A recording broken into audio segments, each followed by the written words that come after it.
Devising exercise number 1. Buzzy bees.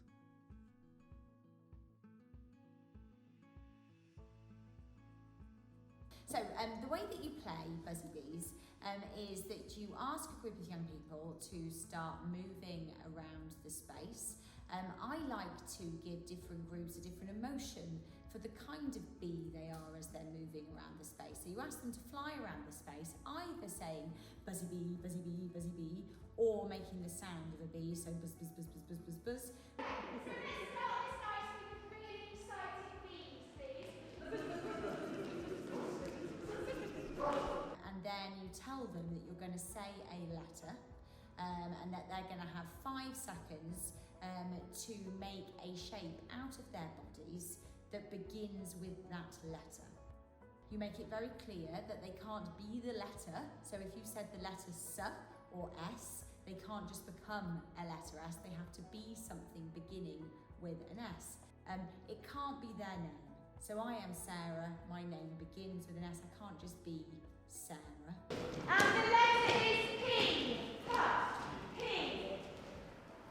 So you get them to fly around the room, you say the letter, you give a very clear countdown from 5 to 0, in which time they have to do their freeze. Everybody freezes.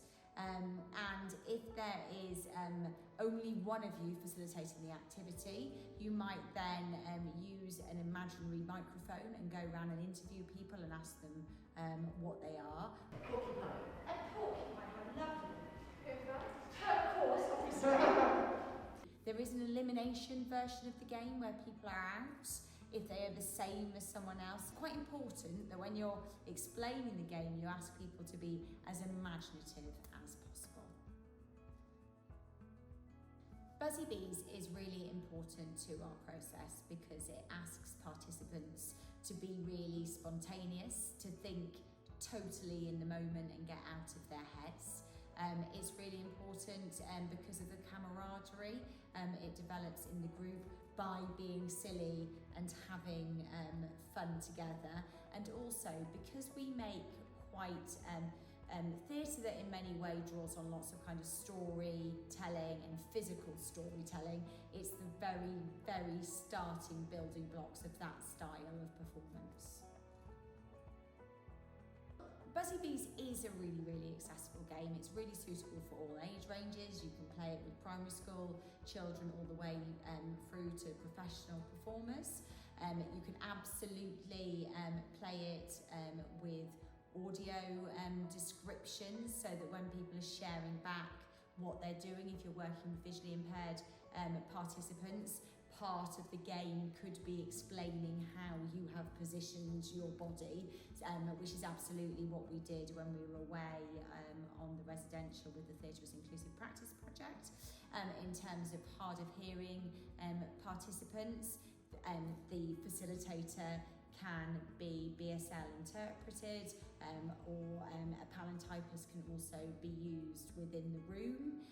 So I absolutely think it could be adapted for any group of people that wanted to play the game.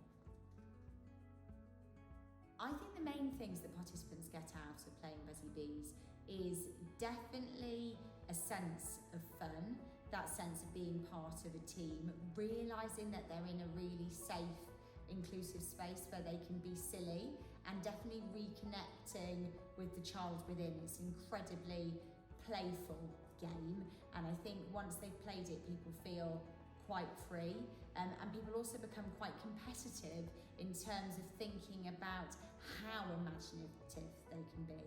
It kind of asks people to think, not to just go with the first thing that pops into their head, but think, what might nobody else in this room have thought of? And that then starts widening the kind of group consciousness of being imaginative. Applause, everybody.